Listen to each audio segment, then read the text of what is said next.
Welcome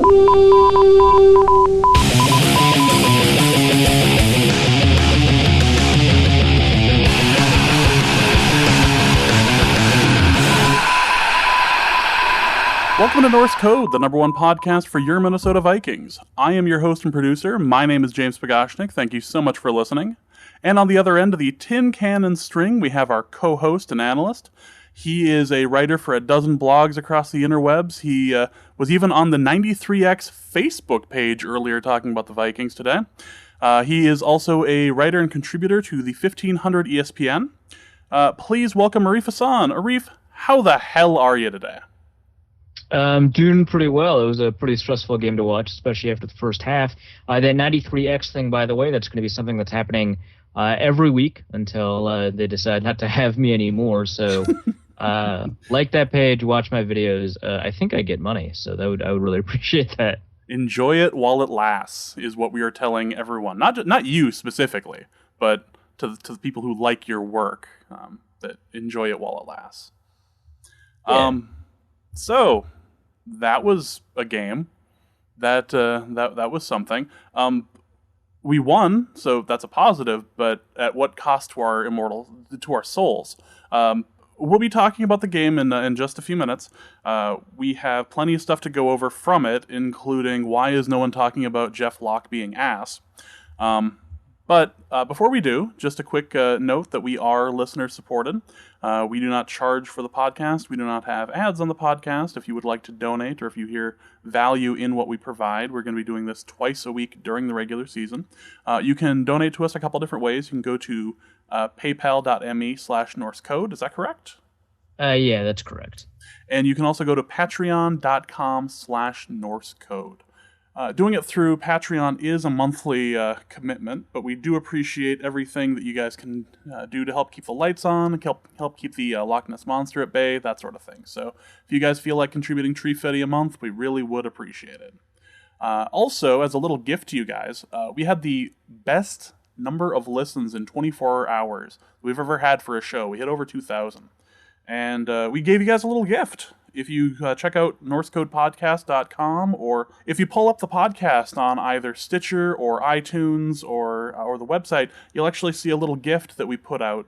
One, it's just explaining that we're doing the shows twice a week during the season, but two, it also is a little clip show, which contains my favorite clip that we've ever done, which involves all of us doing a Bane/Sean Connery impression. Yeah, no, this is very critical hashtag content. This is digital multimedia content at its finest, probably. So please check that out. It really is good, and we're pretty proud of the fact that we have something that we can just give out for you guys for free, just for thanking us. Just thank you for having such a good postseason, and now that we're going into the regular season, let's ramp it up. So let's talk regular season. Week 1 just is in the books for the Vikings. We won in convincing fashion. Can you call that convincing fashion? The score differential was like pretty compelling, but I think that the process in which the Vikings won doesn't inspire a ton of confidence for fans of Minnesota going forward, especially up against a Green Bay team, which honestly they didn't look that great against Jacksonville either. Except obviously at the end. But yeah, I wouldn't say the win was convincing unless you were only looking at sort of the final score. Like, if you missed the first half, this was a hell of a game. This was fun. This was, oh, hey, there goes Erik Kendricks with a pick 6. This is good. What possibly could have happened that would have led to such a low score in the first half? We were clearly dominant. The first thing that has to be mentioned about the game is the special teams play. And it seems odd that we would start there, but we need to talk about Blair Walsh and the idea that somebody that's 4 for 6 should be cut immediately. What are your thoughts on how Blair Walsh did today and the lynch mob out to get him and sign Robbie Gould? I think that there's some serious concerns about Blair Walsh's play. I think that it makes sense to bring in kickers for tryouts to compete and keep track of like which kickers are available and which one of the available kickers are the best kickers.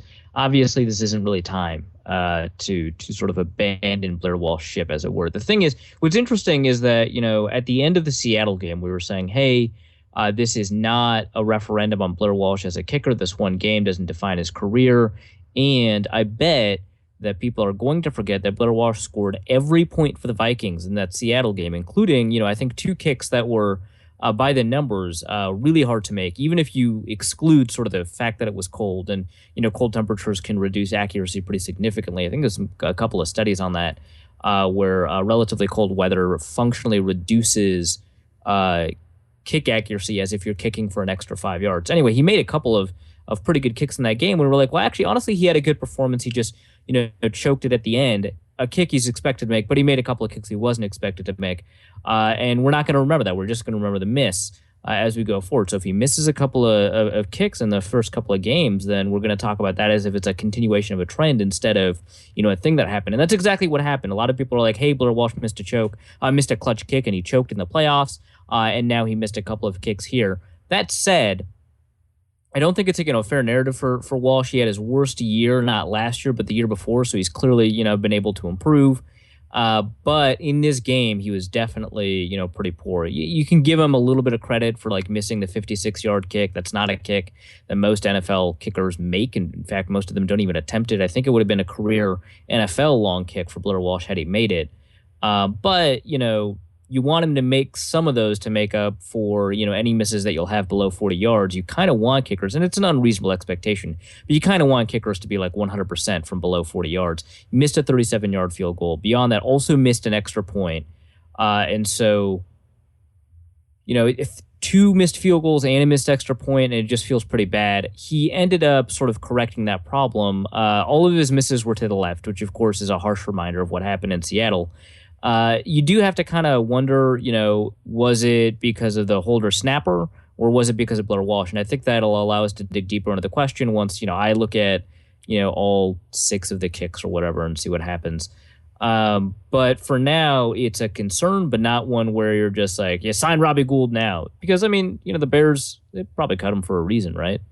You would think, but the fact that we started off just so ugly, it really did just... I think everyone's actually just upset because from now on, whenever he misses a kick, they will replay the kick from the Washington or from the Seattle game.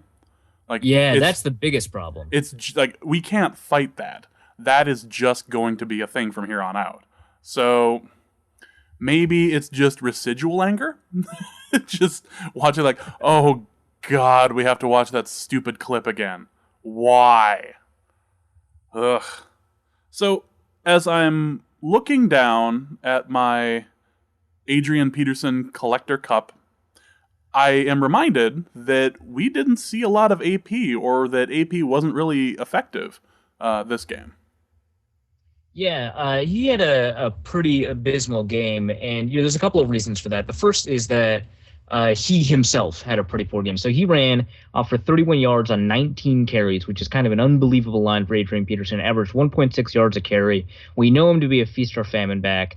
We know he didn't feast in this game, but even in games where he doesn't break off a 60-yard run or an 80-yard run or whatever, he usually has like a higher yards per carry. You'd hope it'd be like above 2, right? Like everyone talks about how Ezekiel Elliott had a pretty poor outing with a good offensive line with 2.6 yards carry.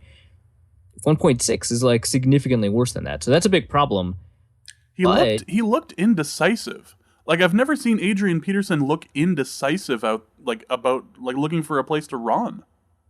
Yeah, it was really weird. It was a really weird mix of being too aggressive at times and not being, indecisive or patient enough, and at other times being way too indecisive, way too patient. And it looked like when he was running to the edge, he was significantly more indecisive than he should have been, and he should have just been much more aggressive and pushed through.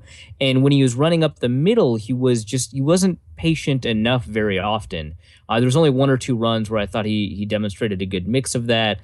Plus, one run where he was aggressive and it didn't matter because he ended up gaining 7 yards anyway. But for the most part, he didn't mix those two well. And so, there were times, especially on the edge, where he looked really indecisive. And it's unusual, especially because on the edge, sometimes he's up against cornerbacks. He should just run through them. So it was really unusual. And these kinds of performances, we've come to expect from Adrian Peterson in opening games, which is very frustrating, of course, because it's 1/16 of your schedule, especially when he doesn't carry in the preseason. Now, I don't know if that's meaningful because we're never going to develop a sample size strong enough for us to say, when he doesn't get enough carries in the preseason, this is what he does in the regular season. But it feels intuitive that his play in the regular season will drop off if he doesn't have a couple of hits and a couple of runs, to get himself ready and primed for the season, to get back into the mode. So, who knows if that's the reason or if he's falling off of a cliff, because there's another thing at play here. Something that, Cross Terrific tweeted out. I forgot to include it in my article in the initial publish, which, by the way, is now published at coldomaha.com. And I've just included now in an edit, but in the last 7 games, Adrian Peterson's had 132 carries. That includes the Seattle playoff game, for 397 yards, and he's only averaged 3.0 yards per carry. And he's only had 19 first downs, only 3 touchdowns, and his longest runs were 39 yards, 21 yards, 10 yards, 10 yards, and 10 yards. And so, and his longest run in this game was 9 yards. And so, is this a running back cliff, or are we just looking at a split plus a very cold playoff game that is hard to run in, plus maybe Adrian Peterson is just unusual preseason openers? Who knows? But that's something to think about, and it's something that he had issue with. But there's something else at play here, which is that he also didn't have very good offensive line blocking. And when you say that, a lot of people think of that as, oh, well, then you can excuse Adrian Peterson for playing poorly. And I don't think that's the case. This is what happens when you have a running back who's not playing well with an offensive line who's not run blocking well. That's when you get 1.6 yards a carry. If you've got one or the other, you're probably going to get closer to 2, maybe even 3 yards per carry. But when you get both together, that's when you get an abysmal outing like this. And the biggest problem, actually, surprisingly, was Alex Boone, who, maybe it's not a huge surprise to people who are like, well, offensive lines need chemistry, and he's like the newest guy there, which is not quite true. Andre Smith is there too. But, he's supposed to be a pretty good run blocker. That's, one of the 2 reasons they brought him in. He's supposed to be a good pass blocker too. But he got beaten up by, admittedly a very talented, Tennessee defensive line, but as a talented player who's getting paid a lot in Wooden free agency, your job is to beat other talented players. And he didn't do a very good job of that either. There were times when Joe Berger gave up the go. There were times when Matt Khalil in run blocking gave up the go. There were times when a lot of times when Andre Smith, had some problems, and even times where Brandon Fusco had some problems. Fusco and Berger were probably the best run blockers of the 2 off of my initial look. I'm sure Pro Football Focus will have a more detailed look and disagree, but those 2 things together mean that you don't have a good running game, which is kind of how the Vikings were planning on winning this year, at least from an offensive perspective. It was just really strange to watch, and you're right, this is one of those games where it was a bit like last year where Adrian had a bunch of 2-yard, 1-yard, tackle for loss, but then he would break out a 70-yarder, and he never did. It never came close to it. So it just became a game, an Adrian Peterson game without the big run. And watching him be so indecisive and not knowing where to cut and just running into his own guys, it was just so frustrating to watch. On the flip side of that, Shaun Hill wasn't terrible, and he didn't turn the ball over. And I feel like both of those are noteworthy. Yeah, the primary responsibility, I think, of the quarterback in this situation when, your starter goes down, you have to rely on the defense to win games for you and stuff like that. Primary responsibility is not to turn the ball over. And in fairness, I think on the 3rd pass play of the game, Shaun Hill had a dropped interception, which, that's notable because, it's more sustainable to look at the total number of interceptable passes than it is to look at, the actual number of interceptions. But still, I thought Shaun Hill largely played pretty well. I thought that he wasn't consistent in the same way that you expect a game manager to be. If you wanted a low grade Alex Smith to get completions and move the ball, move the chains and stuff like that, that wasn't necessarily what he did. He passed kind of deep. He had a low completion rate, but in fairness, he wasn't helped by drops. There's an Adrian Peterson drop. There's a poor adjustment to the ball by Adrian Peterson. There's a Kyle Rudolph drop. There's a poor adjustment to the ball by Kyle Rudolph. There's a couple of poor adjustments by Charles Johnson. It wasn't necessarily that he played poorly on those plays, but certainly he wasn't helped by the people he was throwing to. And so there's a little mix of A and B here in terms of how well he played. But I think that for the most part he did a pretty good job. When he was throwing on 3rd and short, he did a great job converting. When he was throwing on 3rd and long, he did a surprisingly good job. Converted 3rd and 10, converted 3rd and 15, nearly converted 3rd and 22. But, because there was a lot of third and long situations for the Vikings and a couple of third and intermediate situations for the Vikings, the third down conversion rate, which was abysmal for the Vikings, I already forgot what it was too low for us to consider it a huge success. But I think Shaun Hill played well, and I think if the running game had been a little bit better, we would have gotten some offensive points on the board. I thought that, he anticipated well. I thought he only had a couple of errant passes, a deep pass to Charles Johnson, a deep pass to Stephon Diggs. Everything else seemed, relatively on target. Not amazing ball placement, not, some amazingly decisive strikes. But for a guy who throws a little bit deeper than Teddy typically does, and probably Sam Bradford will, I thought he did a pretty good job keeping the Vikings on schedule. It was kind of strange to watch, but let's break it into the first half and the second half, because this really was a tale of two halves. The first half featured the Titans doing really well and running roughshod over the Minnesota defense. Yeah, it was pretty poor. And if you looked at the yards per carry, you wouldn't expect it to seem like the Titans ran all over the Vikings. I think it was 3.25 yards per carry in the first half.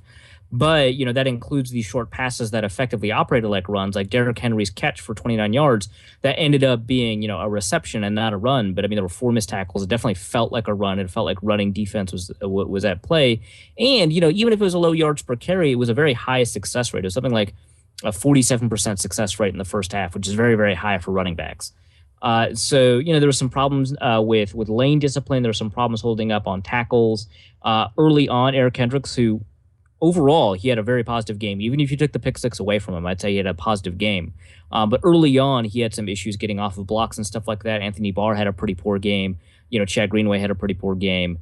And that definitely asserted itself early on when the defensive line couldn't, make stops behind the line of scrimmage, when Harrison Smith wasn't shooting the gap to make those tackles for loss. And so, you've got these big running backs like DeMarco Murray and Derrick Henry, who in the passing game or in the running game are running over players like Harrison Smith and Andrew Sandehu, who both hit pretty hard, but are simply not 240 pounds. And so it was difficult for the Vikings to sort of control those problems. And it allowed the Titans to sort of move down the field. And, they didn't put a ton of points up on the board, but they definitely, they scored 10 points, in the first half, and that was more than the Vikings could manage. So it became a bit of a problem. I remember watching the game and just being so upset when we hit halftime and just going, wow, I had a feeling we weren't going to be very good this year after the Teddy thing, but what the hell just happened? And it was weird because it mirrored the San Francisco game last year to start the season so well. It was almost eerie how there were like the parallels between the two games. Yeah, it was. That's what I was worried about. In fact, I even talked about it on Twitter when it was happening in that first half. In the San Francisco game, there were like more mental mistakes, but it's hard not to harken back to that for the first game because there were so many mental mistakes in that first half. So, it's not as if there were as many. Like, I think there were a lot of penalties in that San Francisco game. The Vikings clamped down on that. There really were. Yeah, and the Vikings clamped down on that for the rest of the season. But in this case, there weren't a ton of penalties with the Vikings, at least relative to the San Francisco game. And there weren't as many lane assignment problems. And the offensive line was a little bit better. So it's not the same, but it certainly felt the same, especially in that first half when, the Vikings didn't score. So, yeah. Yeah, I remember being about as frustrated after the first half as I was at the end of the 49ers game. Just like wanting to shake my head and like throw my hat. Like, what the hell? Where is this team? We waited all preseason for this, huh? This is what they're giving us. This is what they're dealing with us. Before we move to the second half and the better of the two halves for us, what was going on with Jeff Locke today? Our esteemed punter who's getting a lot of money now. Yeah, it's interesting because, people talking about special teams. They talk about Blair Walsh missing a couple of kicks. But I thought Jeff Locke's performance was actually worse than Walsh's. That incorporates expectation. He only had, I ended up looking it up. I think he only ended up having, something like 3 punts. I'm going to take a quick second to confirm that because I did try to track the punts a little bit. He only had 3 punts, but 2 of them were so abysmally bad. The third one, a pretty good one, was easy to wash out just because it was just like, you give up a lot of field position, you put the Titans in scoring position. I bet if Kendall Wright was healthy, for example, and you could play that game forever. If Xavier Rhodes was healthy, maybe we're not talking about it. But I bet if they had a semblance of an offense, then the Vikings would have been in a really bad position. That first punt seems great, 51 yards, but it was way too quick. There was no hang time on the ball, and I paused the screen right when the returner caught it, and there was no coverage defender, no coverage player on the punt unit within 15 yards. I barely see that ever. Yeah. Within 15 yards. It was ridiculous to watch.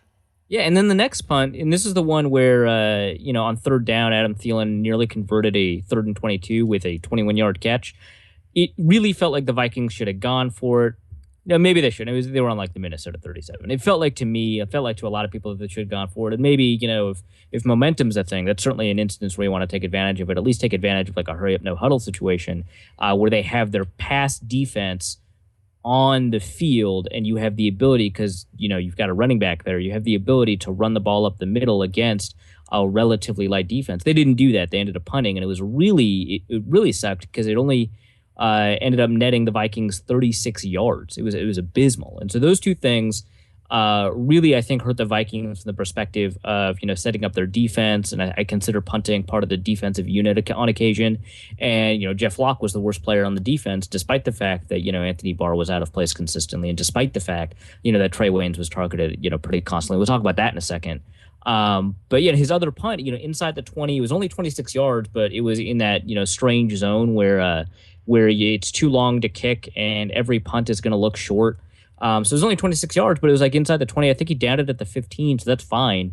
But for the most part, it was a really, really bad day for Jeff Locke, and that really put the defense behind. When your punting is subpar, it's kind of hard to get the rest of the game back up. You really do need, if you're not going to be able to make it to pass third down, you really do need just something solid to at least move the ball more than 30-something yards down the field. There's just no good way to do that. Yeah, I mean, teams that win with their defense will also have, occasionally, and I looked this up, there were 7 teams that had a much, much better defense than their offense that ended up playing in the Super Bowl over the past, I want to say 15 years, because I look back all the way to 2000. And only one of those teams did not have an elite unit when it came to running, kicking, or punting.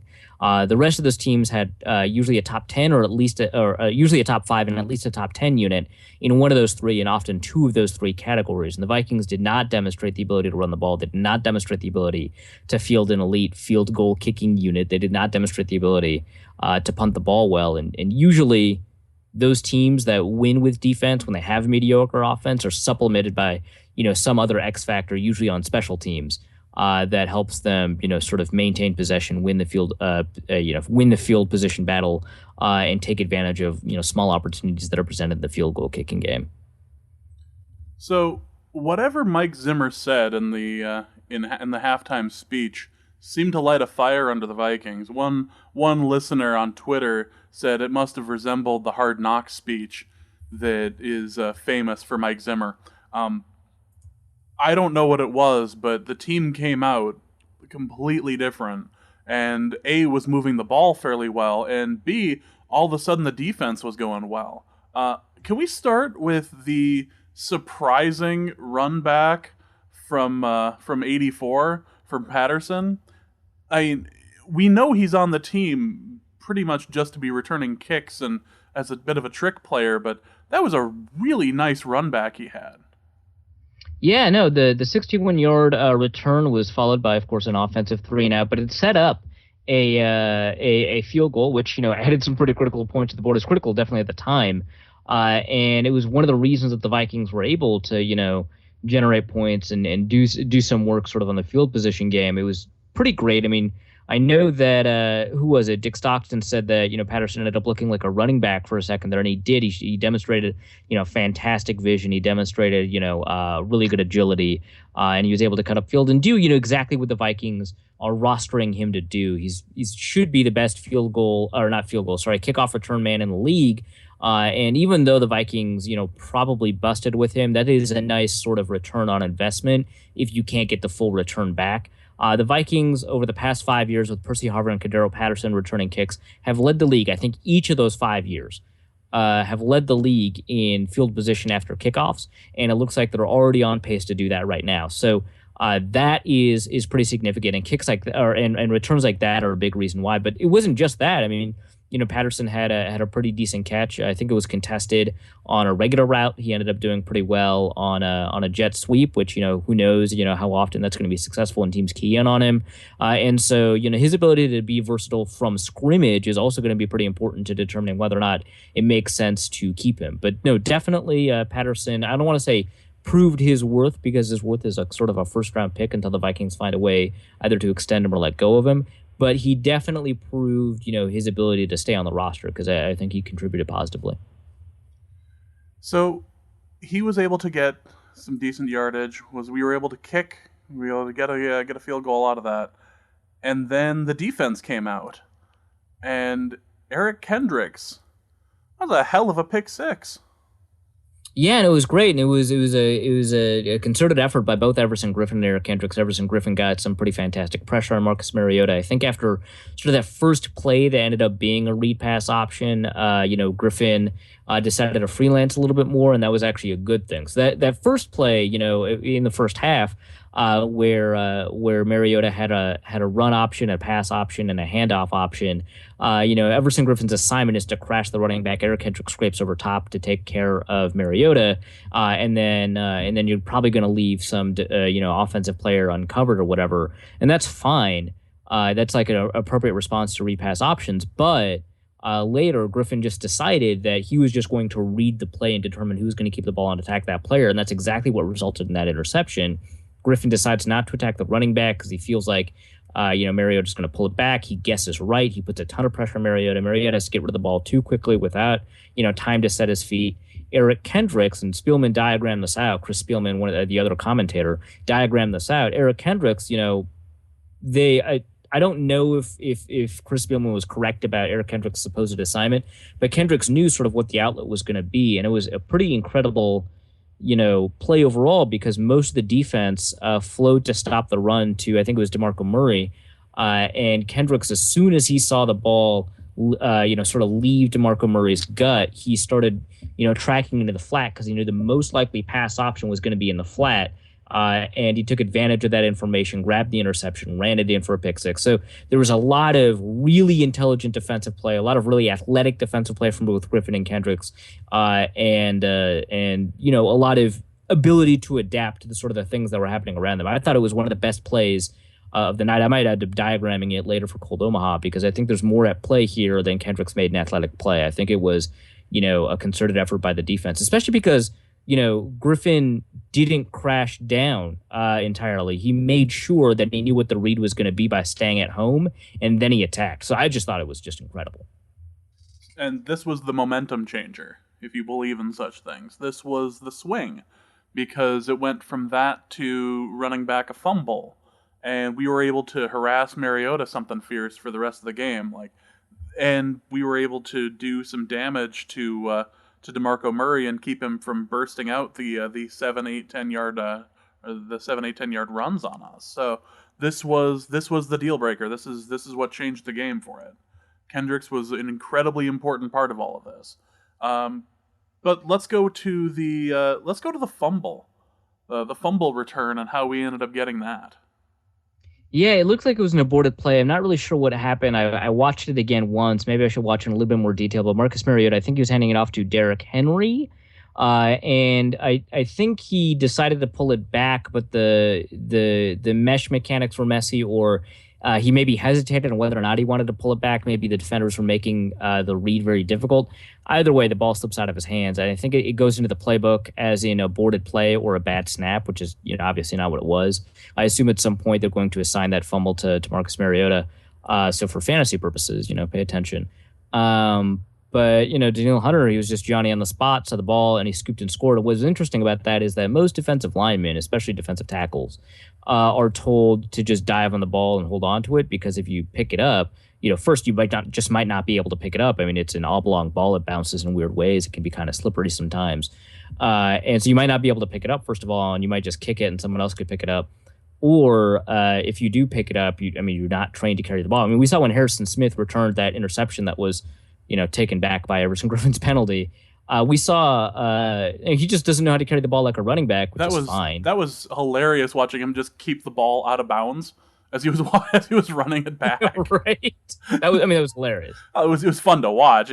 The fundamentals part of you is going, "Oh dear God, what are you doing?" But he did have it close to the out of bounds, so if it was touched, we'd have a dead ball. But still. But yeah, it was Daniil Hunter, he obviously had the ability to secure the ball really quickly, ran it back, and Hunter, one of the most athletic players on the team, on a team full of above average athletes, like Wobegon teams, I guess. But a team full of above average athletes. He's one of the most athletic players on the team, and he was able to run it back. Not that there were many athletic players, who both had the ability to catch and tackle him, nearby, but that was probably sort of the nail in the coffin. If you want to say that Erik Kendricks' interception return was a momentum changer, sort of the Daniil Hunter fumble return was the one that sort of sealed the game. Not literally. Obviously, Tennessee tried to make a concerted effort for a comeback, but it just became too difficult of a game for Tennessee to overcome. And the defense really helped bail out the Vikings, and that was one of the critical plays that did that. Yeah, no kidding. So what changed for the defense then? Was it just more hustle? Was it just Mariota collapsing a little more? Or I guess one of the questions we had on Twitter was, what happened with the defense? Was it Mariota's fault, or did the Vikings just step up? A couple of things. So the first, I think, is that the Vikings just made schematic adjustments, and that's a Zimmer-Edwards thing. Like I said, they adapted the repass option a little bit better. They figured out sort of what the primary reads were in the read pass option. And once you know sort of what the progression is for a quarterback, they're dead. Like, if you know exactly what they're going to do in a particular situation, you have the ability to jump the route or anticipate the run or fill the running lane or, whatever, right? So that's part of it. So part of it's just defensive adjustments from what I saw. Another part of it is that the Vikings defensive line played just a little bit better. They weren't playing poorly in the first half, except maybe on that first drive. But they got a lot more push. They forced Derrick Henry and DeMarco Murray into non-ideal running lanes, which allowed Erik Kendricks, for example, to clean up.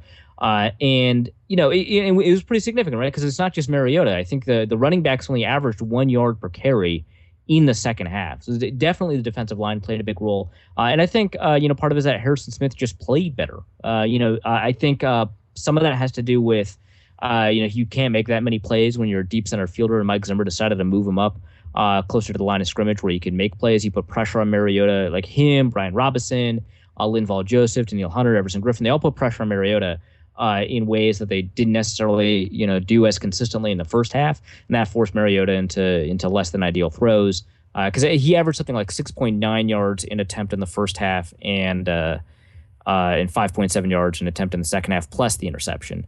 The only issue for the defense came when it came to underneath routes, and sometimes those underneath routes are just not going to win consistently enough for you to get first downs. Obviously, on that touchdown drive, it was enough, but for the most part, the defense did a pretty fine job in the second half. If you got rid of the turnovers, which I know that's not really a fair game to play, right? Like, because the turnovers are just a big part of the defense. But from the perspective of looking at it from a sustainability perspective, whether or not they can do this in the future, there are some concerns. But if they play like a second half defense, even if you cut those turnovers in half, even if they only get half as many turnovers, which I guess in this case would be 1.5 turnovers, and they play like that defense for the rest of the year, then they're still a pretty good defense. Maybe not top 5, maybe top 5, but still a pretty good defense. So some of it has to do with schematics, some of it has to do with some players just playing better, and some of it has to do with just kind of understanding where the game is going and adapting to that. Someone we haven't mentioned yet is Stephon Diggs, who had a really good game statistically. What did Diggs do that made him so successful today? He had something like 7 catches? 7 catches for 103 yards on 9 targets. He was pretty phenomenal in a bunch of different areas in terms of wide receiver traits. So Stephon Diggs ran a variety of routes. He ran crossers, he ran comebacks, he ran routes to the flat, he ran posts, he ran nines, etc. So he ran a variety of routes and he won a lot of them, and it had to do a lot with just generally good route running. He had the ability to bait the defensive back into the wrong move and take advantage of that, create extra space for himself. He also had the ability to create space by the use of positioning of his body, which is very underrated, wide receiver trait. You have to have the ability to sort of use your off arm to create space without looking like offensive pass interference, and then move that arm quickly enough when the ball comes for you to be able to catch it. He did that, but he also demonstrated some skills he's not most well known for. He's not known to be a contested catcher, and he did a pretty good job of that. He's not known for having a large catch radius, and he definitely demonstrated a large catch radius in this game too. He just adapted to the ball really, really well. He's always had a large catch radius, so that's just an ability people didn't think he had because of how big he is. But if he actually has genuinely improved as a contested catch receiver, he could begin to take those next steps and start justifying those Antonio Brown accomplishments, because a lot of people think of him and Brown being somewhat similar because they do a bunch of underneath stuff. They're both good route runners. They both, generate yards after the catch. But Antonio Brown separates himself from like the Stevie Johnsons and the Tyler Lockett's and Stephon Diggses by winning contested catch situations, by demonstrating an enormous catch radius and winning on a variety of routes instead of just underneath. And Diggs is taking sort of those next steps. So he's demonstrating a lot of wide receiver skills at once. And, this is one of those games where, maybe the defensive backs he was up against aren't amazing or anything like that. But he definitely, showcased the kinds of things that, a lot of people were predicting this would be like sort of a breakout season for him. Were you surprised by the number of targets that Charles Johnson ended up getting today? If you had told me the number of targets he was going to get before the game, that number wouldn't have surprised me. But, halfway through the game, it was kind of surprising that he continued getting targets despite being completely ineffective on them. I ended up looking at the stat box. I'm actually surprised. He did have 1 catch for 5 yards. Didn't know that. I guess, I must have missed one or something like that. But for the most part, he and Shaun Hill looked completely out of sync. And given how in sync Shaun Hill was with Diggs, Rudolph, and Thielen, you have to think this seems like it's Charles Johnson's fault. I mean, it seems unlikely that Shaun Hill would have the ability to hit Rudolph and Diggs and Thielen in stride. Maybe not Rudolph in stride as much, but I have the ability to hit them pretty consistently, and not Charles Johnson. And there was an instance where, Chris Spielman chastised Johnson for turning his head around too late, and I think that was unfair because I don't think he was a catchable ball, but I do think that Hill might have thought that Johnson was going to run a different route than he did. There was also an instance where Johnson just fell down. I don't know if that's anybody's fault. But for the most part, it is a pretty poor outing from the perspective of trying to figure out, if Johnson could be a starting, capable wide receiver, because he's starting ahead of Laquan Treadwell, who received 0 snaps in the game, and he started ahead of Adam Thielen, who obviously, he had a very good game. It was just strange to see 6 targets. Like, if you would have asked me, even before I looked at the stat line, how many targets he had, I would have said at least 3 too many. It seemed really odd that he kept going to that well. Like, who was defending him? Like, it didn't seem like it was the same people that were defending, Stephon Diggs. I mean, it's not an incredible cornerback core. You take a look at some of the names like Jason McCourty, for example, and for a while, he was not a bad cornerback, but generally speaking, not a great cornerback. Parrish Cox and Bryce McCain, I think both took snaps. Not great cornerbacks. I mean, their 4th cornerback was the worst cornerback in the NFL last year, Antoine Blake, who's on the Steelers roster. They're just not good. And I think a lot of it has more to do with Charles Johnson than like the fact that, these cornerbacks happen to play well against him. I don't think that's the case. I mean, he won steps, he won strides against them, but, you fall down in the route, you run the wrong route or whatever. And it just isn't working out. And, maybe it's the case that Johnson has option routes in his playbook. And so his playbook is, more difficult for Shaun Hill to intuit or whatever. And maybe he ran the right routes and Shaun Hill, read it the wrong way. But I just kind of doubt it. Seemed really, really strange. So, our run game just really didn't catch up from anyone's perspective, actually. What was the problem in the second half with trying to run the ball? Yeah, in the second half, some of it is just Adrian Peterson's patience on inside runs. I think that he didn't demonstrate, the patience to let the play develop in front of him. And so here's an important thing. So a lot of people, and I mentioned this at the beginning of the podcast. A lot of people think about an offensive line not blocking well enough for a running back to get yards, but good running backs turn those situations into minimal losses or even gains. Great running backs turn those into gains a lot of the time. And all running backs do a pretty good job of generating yards after contact. You don't stay in the league very long if you go down on first contact. Per ESPN Stats and Info, Adrian Peterson only had 9 yards after contact on 19 carries. Half a yard per carry after contact is the lowest in any single game he's ever had since they began tracking the stat way back in 2009. Obviously, he misses his 2007, 2008 games, but in 2009, it was probably the worst year for him statistically before, if you want to count 2014 as a year. And so it was his lowest yards after contact per attempt. And so you cannot just say it was the offensive line. All running backs will deal with bad blocking at times. All running backs will have to go up against, defensive tackles who found a way past the line of scrimmage and stuff like that. And if you cannot additionally create those yards, then you're not doing what you need to do. But again, we don't know if this is the kind of thing that will be sustainable moving forward. We know that Peterson has started a lot of seasons out slow, even in the second half when he isn't getting things going. Sometimes that's just he has to get back into the feel of the game. And I really hate the idea of sacrificing just to get your running back ready, especially when your quarterback isn't. But that might be what happened, and maybe he'll end up putting together better runs. One thing that you mentioned, I didn't comment on this that much. One thing that you mentioned that I think might be really important, but very difficult to quantify is you said that Peterson didn't have a breakout run or look like he was about to have a breakout run. And that's a thing we're so used to seeing from Peterson. Even last year, there were so many games where maybe he didn't have a breakout run, but he was a shoelace tackle away a couple of times, right? He was a shoelace tackle away here and here and here. He's about to have a breakout run. We see this constantly from Peterson. And this is one of the reasons he's such a good back is that, defenses are playing at knife's edge with this guy. And if they screw up, it's an 80-yard gain, right? And it never felt like that in this game. The Denver game was a perfect example of that. The Denver game last year, he was on edge, was about to break, and then he finally went. In this one, he never made it out of the box.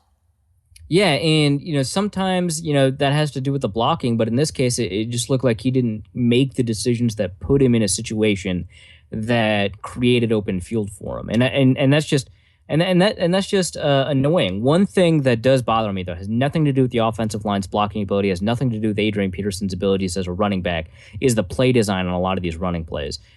And this bothered me too from the announcing team. So Chris Spielman mentioned, there's 9 defenders in the box, there's 8 defenders in the box, and that's an important piece of information, but it is absolutely lacking context because it does not account for the number of players you bring into the box. If you are in 22 personnel, if you have 2 tight ends out there and a fullback and a running back, and they're all snug to the line of scrimmage, then what does the defense do? They have to put 8 or 9 in the box, otherwise they're being absolutely dumb because you're signaling a run, and if you're not signaling a run, you're putting people in who are not as good at catching the ball, so you might as well put your run defenders out there anyway.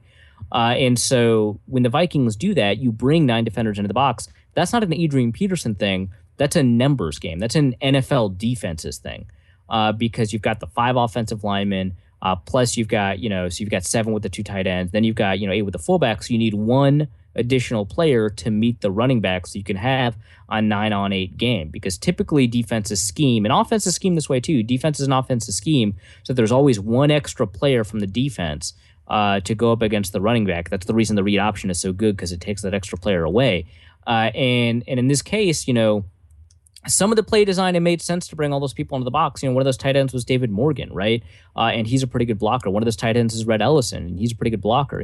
Zach Line, he had some missteps, but he also had some good plays. David Morgan, he had some great plays. So sometimes it makes sense. But when you bring like a receiver into the box, you make him basically a tight end, make him snug to the offensive line. You don't bring a cornerback in. You bring a safety up. And so, or a linebacker over him, right? And so you're putting your receiver into a situation where he has to block a linebacker or a safety instead of a cornerback. And they're just simply better run defenders than your receiver as a run blocker, especially if it's Stephon Diggs, not Laquan Treadwell. And so in some of these play designs, you're bringing defenders into the box without bringing a a blocker who is a higher quality player than that defender, and you're just going to lose the numbers game, especially because some of those runs were running to, that player. And, in one of the examples where Stephon Diggs is blocking, the run wasn't to his direction. The run was to Alex Boone's direction. Alex Boone loses the block, I believe, to not Kamarion Wembley. He's not even a Titan anymore, but it's the guy that people have been talking about all week, Jarrell Casey. He loses a block to Jarrell Casey. Understandable, right? That Jarrell Casey's going to win a couple of those matchups. Adrian Peterson has to freelance out of there. That's fine. Adrian Peterson makes the right decision. And Stephon Diggs loses a block to a linebacker. Whose fault is that? It's not Stephon Diggs' fault, right? No one reasonably expect him to be able to block a linebacker. It's Norv Turner's fault, or whoever designed the running play. Maybe it's Tony Sperano.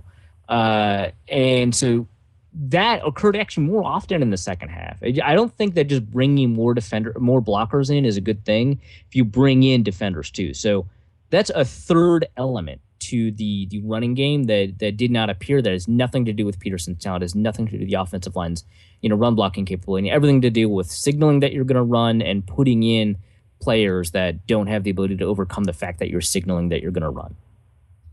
So let's talk about a positive. I feel like this has been an overly negative podcast considering we ended up winning, but let's talk about a positive. Shaun Hill was only touched, 4 times according to the stat line? He was hit 4 times. That's it. No sacks, 4 hits. Our offensive line actually kept things together for the most part, despite the fact not, blocking for the run. Yeah. And it's weird because I just put a piece up on 1500, I think on Friday, about what the offensive line needs to do. And I said they were a bad pass blocking unit and a good run blocking unit, and they have to resolve that. They need to be a better run blocking unit and an okay pass blocking unit. Turns out they were pretty bad at run blocking and pretty all right at pass protection. Yeah, somebody saw that and went, well, I'll show him. I mean, yeah, it seemed like it.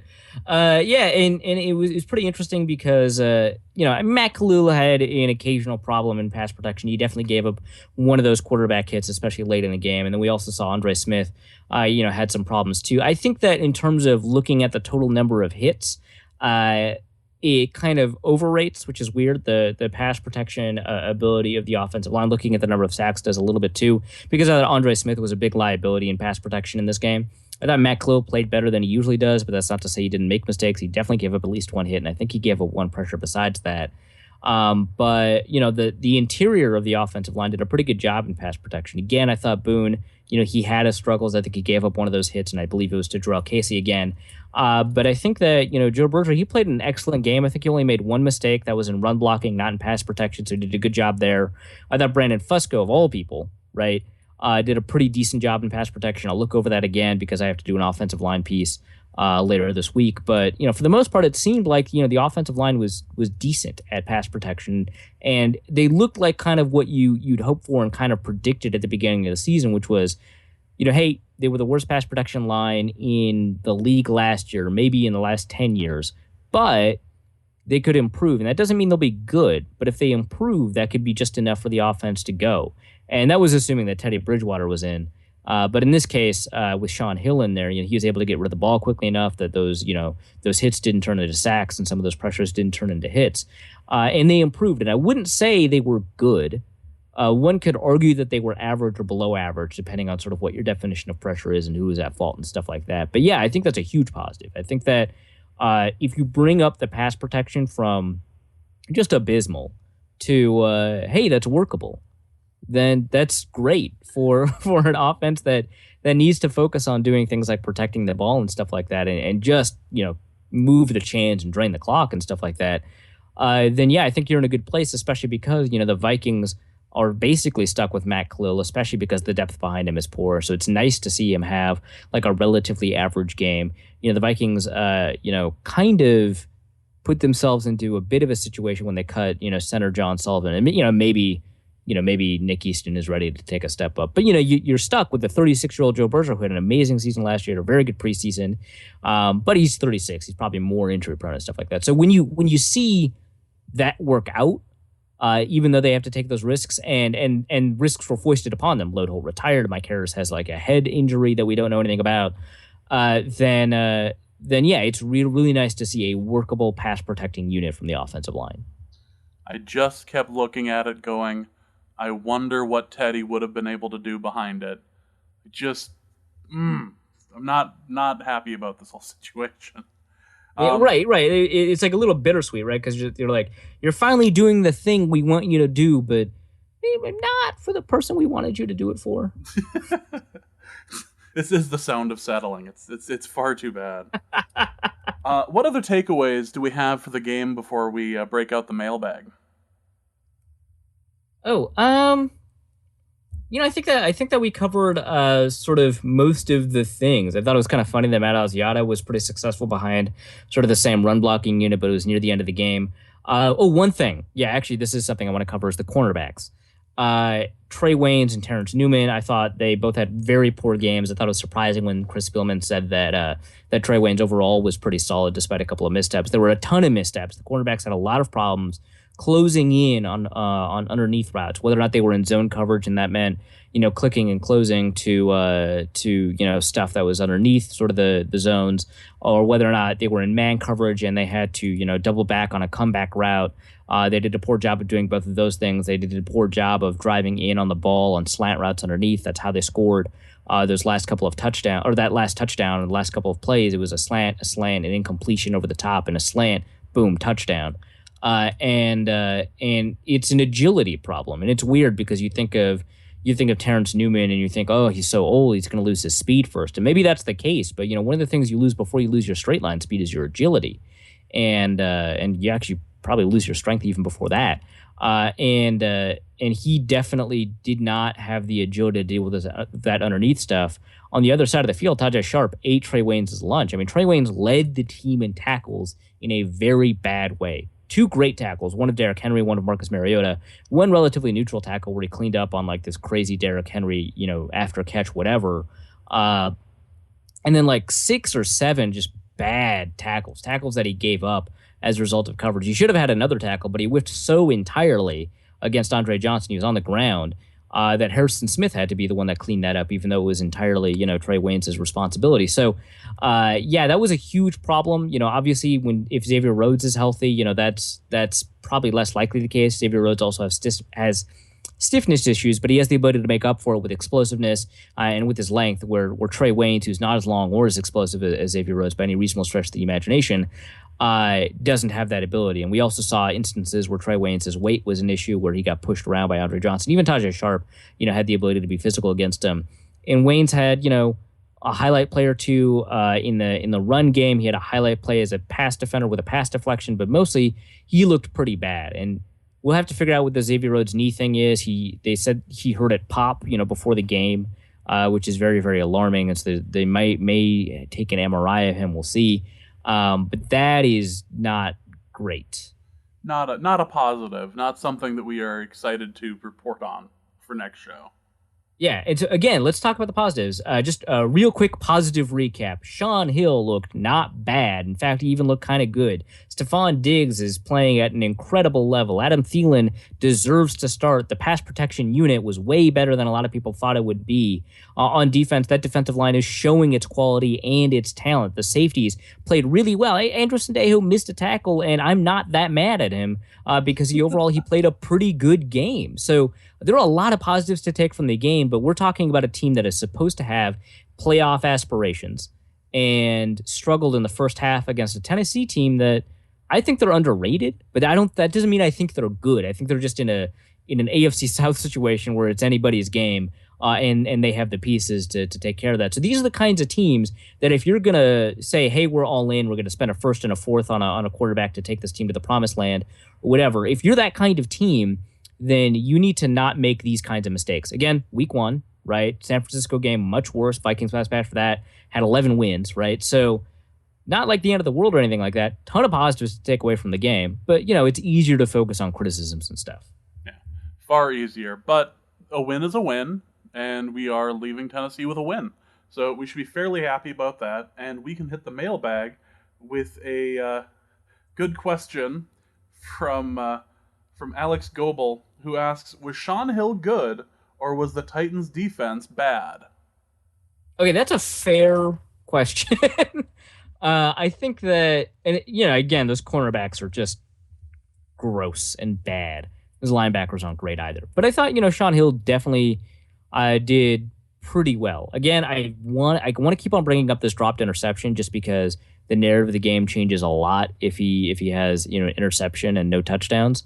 But I thought that he played well enough. I wouldn't say he was good, but I would definitely say he was manageable, and that's what you want in your backup quarterback. Maybe you don't want that for 16 games, but he was definitely manageable. And so, yeah, you've got a bad Titans defense, and yeah, those cornerbacks are trash. But I thought the way Shaun Hill placed the ball, and it was not super accurate placement. There were some bad, placement plays, especially that drop that Kyle Rudolph had. Shaun Hill didn't help him there, and sometimes he even led Kyle Rudolph into other defenders. Not great.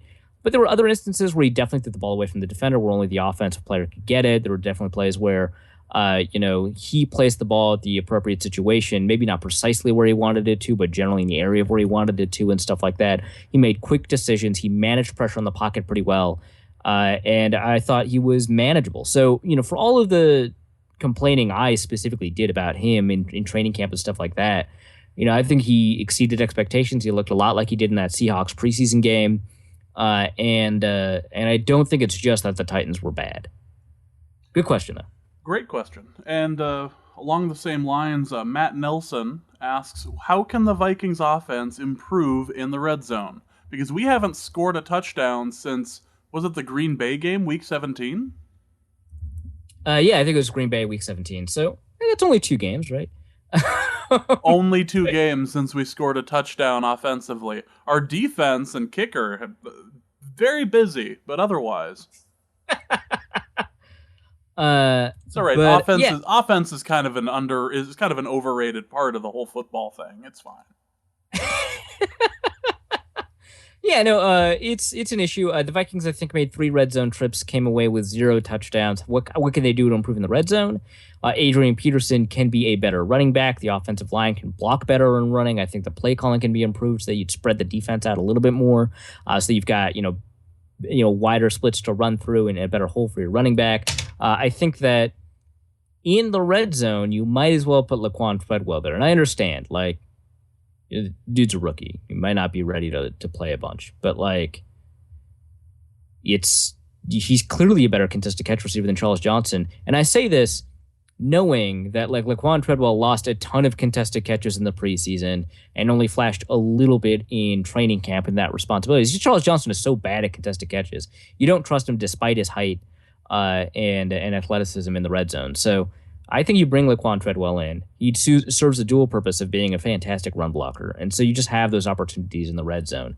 And I think that one interesting thing about the red zone is that Teddy, when his best plays in the red zone were when he was less daring. And I don't mean that in a negative way. It's just, you have angle routes for your running backs that can beat linebackers and you target them. Boom, touchdown. Not every touchdown pass has to be a fade.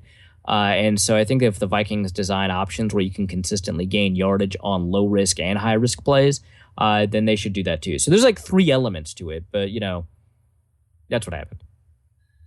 So here's another question, and I feel like we could go off on this for some time, but the question is from Skull Page, who should start at QB next week? It's a question that I honestly cannot answer, but I don't want to cop out on this question because it's a very important discussion topic. But I want to just preface it by saying there's literally no way we can know because we won't know how well Sam Bradford has developed chemistry with the receivers, has developed chemistry with the protection calls, the offensive line, and has learned the playbook. And all of those things are critically important because, this idea that Bradford can just step in knowing only 30 or 40% of the playbook and operate better than Shaun Hill, who knows the entire playbook, is ridiculous to me because what happens when you're in a bad look and you don't have the audible ready to get out of that look? Nothing. It's usually a turnover, right? You have to spend a timeout, right? And you only have so many of those in a half. And if you don't have a play to answer a thing, then you don't have a play, period. It's probably going to be a turnover or a timeout. Or it's going to be a stuff for 0 yards at best. And if you don't know the playbook, here's a critical thing about not knowing the playbook. Sometimes it's not about not knowing the play or the terminology, and it's more about not knowing what the option route for the receiver is. So, and this is so important. I should write this down and put it in an article somewhere. This is so critical because quarterbacks who know the playbook don't just know a bunch of plays. They know exactly what every player is supposed to do in every situation. Every player is only really supposed to know what they're supposed to do in a specific situation.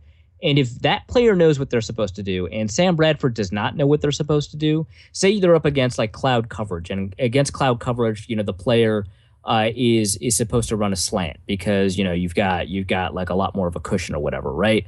But if the defense rotates before the snap to press up against that player and you take the slant route away, maybe they're supposed to run a 9 route depending on the leverage of the safety. Maybe the quarterback doesn't know that very last bit about the leverage of the safety. And they're supposed to run a post route against press coverage if the safety is shaded to the outside, and a 9 route if the safety is shaded to the inside. Maybe the quarterback doesn't know that, right? He just knows the play changes because the cornerback pressed at the line of scrimmage at the very last second. Then he throws a post route when the receiver's running a 9 route and it's an interception.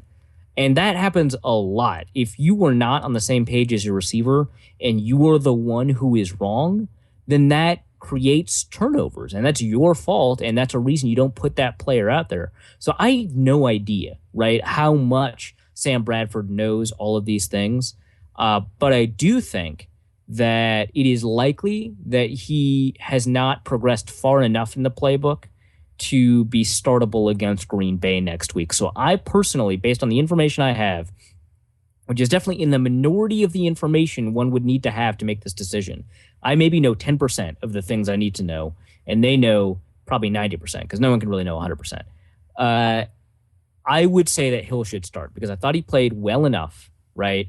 And I thought that the Vikings offense has the potential to play better against a somewhat worse defensive line and a much worse linebacker core. And I think that the run game is not going to be 1.6 yards a carry or whatever. And so I think that you don't want a quarterback who, because he doesn't know all of these situations or doesn't know the terminology or calls the wrong play in the huddle of all things, I think that you start Shaun Hill. It takes, someone said it's overrated because you've got a month to learn it in training camp, and then this is just 2 weeks. And so if you've got a reasonably smart quarterback, which is what Sam Bradford is, he'll learn it quick enough. But you don't have a month. You have all offseason to learn it. You have all offseason to work out with it. You have all offseason to get on page with receivers in workouts. And that's what OTAs are for and mini camp is for. And voluntary camps and stuff like that. That's what all that is for, is to help install and learn more of the playbook. So it's not just the month of the preseason. There's a lot more that you're cramming into 1 week. So I would say the Shaun Hill decision makes more sense for week 3 and week 4 and week 5 than it does for week 2. So that's my take on it. Maybe Bradford has, 8 days versus 15 days. That's twice the amount of days almost. And maybe that's just enough to learn the playbook. So, but that's my take. So you heard him, folks. If somebody could just tweet that entire thing back over to Arif, so that way he can remember that he needs to write this article, he really would appreciate it. Right. I think it's like smart stuff, right? No, it makes sense. We have another question here that is more about Adrian, and I think I'm just going to read the question because I like one of the words in it. Luke Larson asks, Adrian's performance today, was it polywash or predictive? Polywash meaning nothing to be worried about. I think that's a Pokemon. I think polywash is a Pokemon. I'm so old when you people are talking about Pokemon or having things out for Harambe. I'm You kids these days. No, I really do feel like that commercial with Steve Buscemi walking, hey, kids, how are you doing? Or, right. hey, young kids. Yeah. Yeah, back in your day, the only meme was the dancing baby. Exactly. I remember the dancing baby premiering on Ally McBeal and oh, God, yeah. Good Lord, that was awful. But no one is defending this. Let's just make that perfectly clear. Yeah, no, that was more a commentary on the 90s than it was a commentary on you. Don't worry about it. We're not here in the business of having a commentary on me. That's happening in a later question. Oh, right. We got to try. Okay. Anyway, Yeah, I think I'm not sure that polywash is a word. I still think it's like the mega evolution of polyrath. Anyway, I think it's something to be concerned about, but I don't think it's enough to be like start Jerick McKinnon next week. I think that basically you give Adrian a couple more games for him to like be Adrian Peterson, and then if he doesn't, right, if he's not Adrian Peterson over the next couple of games where he's like 19 carries and 19 carries, then you start alternating series with Jerick McKinnon to see if you can do it. Like I think that your presumption should be that this running back who is old, who might have fallen off a cliff, who over his last 7 games has only averaged 3 yards a carry, who has had a very low success rate, he's only had 19 first downs, but is also one of the greatest running backs of all time. I think your presumption should be that if he still is good enough to be better than Jerick McKinnon as a starter, and I think Jerick McKinnon, again, I think he's an above average starter at running back. I think he's an immensely talented player. If you think Adrian Peterson is good, maybe he doesn't have to be great, but if you think he's good, then that, or rather, you should presume that he's good. Maybe not great. You should presume that he's good and give him more opportunities. And it sucks because, like, this is not the season where you're sacrificing games to figure stuff out. This is the season that you make the playoffs and make an unlikely run and just Eli Manning your way into a Super Bowl or whatever, right? You don't want to like be like, yeah, we should spend these 2 games figuring out if Adrian Peterson is still good. Like, that's not the season where you're like, yeah, we should give up a first and a fourth for a starting quality quarterback. Is Adrian still good, by the way? Like, has anyone checked? Like, has anyone checked his expiration date yet? Right. And I mean, he's had trouble in opening games before, especially in seasons where he hasn't had preseason carries. And again, we don't know if that sample size is enough, but it's enough to make us think maybe this is not representative of who he is.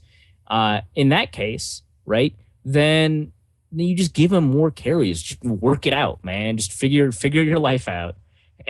and maybe you're still good, and then we can just keep on rolling. If you're not good, Jerick McKinnon's good. We'll keep on rolling. But I just don't think it's enough to be concerned about, but not enough to be actionably concerned about. We're not mad. We're just disappointed in you, Adrian. Right. No one's gonna make you cut a stick. So the question that is going to turn into a referendum on me is from Iowa Josh, who asks, "Does James like coffee too?" There's a bit of a callback from the AeroPress episode where you two basically turned it into an infomercial. Well, I mean, I pushed back. I wasn't like, but Dusty, is the AeroPress good? Well, yes, I'm glad you asked that question, Arif. It's very good. Talking about how it makes julienne fries and all that. No, James does not like coffee. James used to like coffee and all sorts of caffeine, but I don't. My body doesn't like me drinking caffeine anymore, so I don't drink caffeine anymore. Which, by the way, if you have a child and you are having to do all those odd hour things, not drinking caffeine or not being able to drink caffeine really makes you reevaluate the number of kids you want. Like, no, just the one is fine. this I don't want to go through that crap again. We're good. I will reevaluate my life and the poor choices I have made to this point. So, no, James does not have an opinion on anything coffee related other than I enjoyed Starbucks when I could drink it, but it's been something like 10 years, so I'm good. I'm old and I don't need the coffee. I just need my 4.5 hours of sleep and I'm fine. Which, are you getting more sleep now? I don't understand we're not getting random messages from you at like 5 o'clock in the morning talking about like tweets and stuff. I am getting marginally more sleep. I'm not getting like what people would call a lot of sleep. You're not hitting REM, but you are tickling it. Like you're No, I've compressed my REM. I've talked about this so many times. I've compressed my REM cycle. It's a thing. It's science. I forgot that you can end any argument with "it's science" and it has to be accepted. I forgot that was covered on an episode of the show. Was that the episode where we discovered the color of a mirror? Was that one? Yeah, sure. Yeah, something like that. That is going to be it for the show. Thank you guys for listening. If you would like to donate to the show, you can do so at paypal.me/NorseCode, or you can go to patreon.com/NorseCode and donate through there. We appreciate anything that you guys are willing to throw at us. We really do enjoy the fact that we are ad-free and that we don't have anything that we have to sit here and shill MeUndies or anything crazy like that. We just go straight to the show. So thank you guys so much. Arif, anything to plug? Anything to talk about with the ESPN gig? Yes, so I'm going to have weekly columns in ESPN 1500. I think one of them is going to be an advanced stats recap of the game, which is going to be really difficult because most of the sites that do these advanced stats will not have them released by the time that I'm posting this article. We'll see. The second is an offensive line review at 1500, where I think it's one of the stories of the season, and it would have been if Teddy wasn't, dead, basically. Ted's dead, man. Ted's dead. Rip. But yeah, I'm going to have an offensive line review where I just talk about, the individual offensive linemen, how they performed in various situations, and, maybe interesting wrinkles in the game and stuff like that. And then I'm going to be working with Matthew Collar to do, and he's the lead Vikings analyst at ESPN 1500, to do opponent previews. So I'm going to talk about like a key player. So in this game, it probably would have been like Jarrell Casey or Delaney Walker, and also talk about a scheme on one side of the ball. So that's what I'm doing every week now that the season has started at 1500 at Cold Omaha. I've got a recap of the game published, obviously every week, hopefully on Sundays for Sunday games, and I've also got a feature piece that I just think is the interesting story of the week, which, maybe it's the Sam Bradford playbook thing. And then, I don't know, I've got a content plan written out. I'm probably going to write like a different kind of opponent preview for Cold Omaha and stuff like that, and a feature, whatever, lots of pieces. I'm going to write like 10 pieces a week. It's going to kill me. Have fun. It is going to kill you, along with all the podcasting and all the just stretching yourself thin. It's going to be fun to watch you go insane by the bye week. Yeah, bye week's super late too. That's just not nice to me. It's like you couldn't put that bye week at like week 6, week 5. Like we're totally doing one show that week, and it's just gonna be like 30 minutes of just grunting at that point. Like, so what do you think of the offensive line so far? It was good. No sacks. Good. Oh, what about AP? Doesn't suck anymore. So I just assume anyway. We are going to be doing 2 episodes this week, so look forward to the preview for the Green Bay game. That is going to be coming up either on Tuesday or Wednesday, so look out for that. We're in full swing now. God, thank God football is back. Football is back. Our lives are better. Your podcast listing is going to have all sorts of new content from Norse Code, so please do listen, do donate. You can follow us on Twitter at NorseCodeDN. You can follow Arif at ArifAsanNFL. I am at Big Mono, which I believe somebody also said sounded like a Pokemon as well. People. That is accurate, yeah. You people. I'm not even going to go into the audio term, like to describe the audio term it is. Just stop calling it a Pokemon. You can follow Dusty at Dusty O'Connell. You can email the show at norsecodepodcast@gmail.com if you have questions, concerns, comments, gripes. I'll go with gripes. You can also send that to the Twitter account. So I do believe that is just about everything. So for Arif, for Dusty, my name is James. Thank you so much for listening. And if you are wondering what the new theme this season is going to be, for this episode anyway, our formula is this: spoons out for Harambe. And we'll see you at the preview. Norse Code is the official podcast of the Daily Norseman SB Nation blog and is produced with cooperation from Pompous Jerk Productions. Pompous Jerk Productions. Attitude with attitude. The opinions expressed in this podcast are solely those of their contributors and do not reflect official positions of the Minnesota Vikings, SB Nation, the Daily Norseman staff, or PJP. No information in this podcast should be construed as gambling advice. Please obey all local gaming laws. Our formula is this. We go out, we hit people in the mouth.